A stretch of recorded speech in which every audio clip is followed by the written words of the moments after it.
Años en esta fecha hay algunos celebrando y otros sufriendo por los resultados de la PSU, pero parece que este 2015 los que se lamentan son muchos más, con decirte que hasta hubo menos puntajes nacionales. ¿Estuvo realmente más peluda la PSU este año? Fuimos a preguntarle eso a quienes obtuvieron puntajes destacados. Sentí que con la preparación que tuve, así yo creo que me jugaron más en contra, más que difícil la prueba, fue como los nervios, que me pudo haber confundido en alguna pregunta, pero en sí no sentí que la prueba haya estado tan difícil. En el preuniversitario yo encuentro que eran más difíciles las pruebas, pero en esta ocasión el DEMRE como que jugó a desgastar a los alumnos con las pruebas de historia o la de lenguaje. Matemática, que fue lo que más me pedía, y yo la encontré complicada, pero no tanto como para sacar bajo puntaje. Entonces, igual estaba muy complicada. Sobre el tema de esta experimentación este año, igual nos jugó un poco en contra porque estábamos acostumbrados a un modelo, y que nos hayan puesto un modelo nuevo igual como que te juega en contra, algo nuevo, pero no se puede superar, y eso es lo que hicimos varios acá, o sea, pudimos pasarlo dentro de todo bien.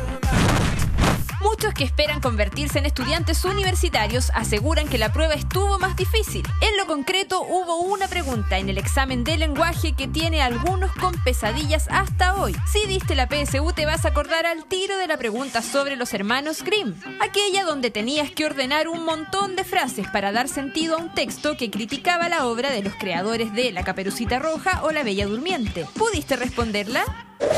Ese texto en sí era complejo. El texto era uno de los textos más difíciles del lenguaje. Sentí que estaba difícil. Que no lo encontré. Veía las respuestas de otros también y tenían la misma que yo. Sí, me costó harto, fui revisando el texto y tenía un grado de dificultad. Para alguien que le gusta leer y todo, o sea, puede salvar un poco, pero si está igual complicada, era un poco confusa. Pero no, para mí me fue bien el lenguaje, así que yo creo que me salvó esa pregunta. Para algunos, los bajos puntajes de la prueba de selección universitaria de este año con respecto a años anteriores son alarmantes. En nuestra farándula tenemos un ejemplo. Los hermanitos Calderón Argandoña se criaron en la misma familia y estudiaron la enseñanza media en el mismo colegio. Y ella, en 2010, obtuvo 668 puntos, muy por encima de los 507 que obtuvo su hermano en 2015. ¿Quieres saber cómo le fue a otros famosos cuando dieron la PSU? Los resultados son bastante dispares.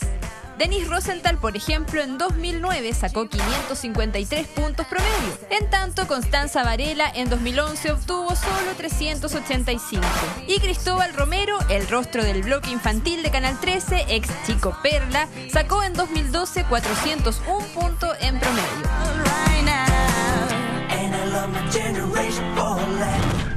¿Crees que realmente estuvo más difícil la PSU de este año? ¿Por qué será que los puntajes son cada vez más bajos? Equipo completo en el caso de Hernancito Jr. y Kel Calderón, dos hermanos, tal como señalaba el informe, que tuvieron las mismas posibilidades, los mismos estudios, las mismas cosas. Sin embargo, sus resultados fueron totalmente distintos, guagua. Fueron distintos y que, a ver, es súper válido, es súper entendible también. Tuvieron las mismas posibilidades en distintas épocas. A lo mejor habían otras distracciones u otros intereses en el caso de Hernancito. A mí y lo agarro el informe del tema cuando te empiezan a comparar con el hermano. Cuando es como, mira, tu hermana, en el mismo colegio, y cuánto puntaje sacó y tú no sacas lo mismo. No estoy diciendo que sea el caso de Hernán Jr., pero me parece que ahí uno empieza como, no le ha pasado que los comparan con los hermanos, o de repente con un primo que era súper Mateo. Eso es súper desagradable.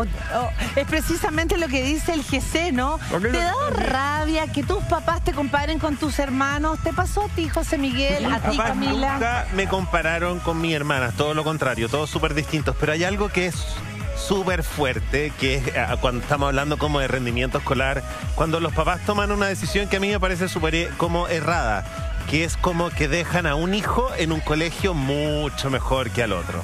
No, eso es como porque nada que ver. ¿Ah? como nada que ver. Pero pasa, por ejemplo, estaba leyendo la entrevista de Catalina Edwards en la revista Cara y a Cata Edwards la dejaron en el Villa María y a los otros hermanos los pusieron en un colegio como que no eras como el Villa María. Entonces eso yo lo encuentro fuerte. Pero y pasa más de lo que uno cree. Yo te encuentro razón en algunos aspectos, pero también muchas veces también es injusto que pongamos a los niños en el mismo colegio.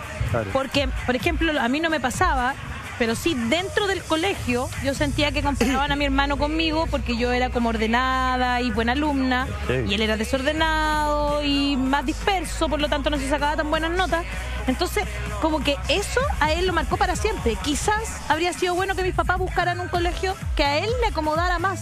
Pero dentro... No más malo, no, sino que a él le acomodara. Dentro de las claves de la psicología familiar, Jaime, uno de los preceptos básicos, digamos, es nunca jamás comparar a los hijos entre uno y otro, digamos. Claro, pero a veces lo hacen otros. Pero a veces, claro, lo hacen otros. Pero bueno, en este caso esperemos, no hagamos nosotros eso, porque efectivamente, fíjate que a mí me tocó trabajar, yo estaba trabajando en Alfombra Roja con Raquel Argandoña, cuando creo que fue más o menos en la época en que Raquel Calderón estaba o iba a dar la prueba o estaba saliendo, estaba como a punto digamos. De entrar a... Y la Raquel tenía clarísimo, Raquel Argandoña tenía clarísimo cómo eran sus hijos y nunca le preocupó.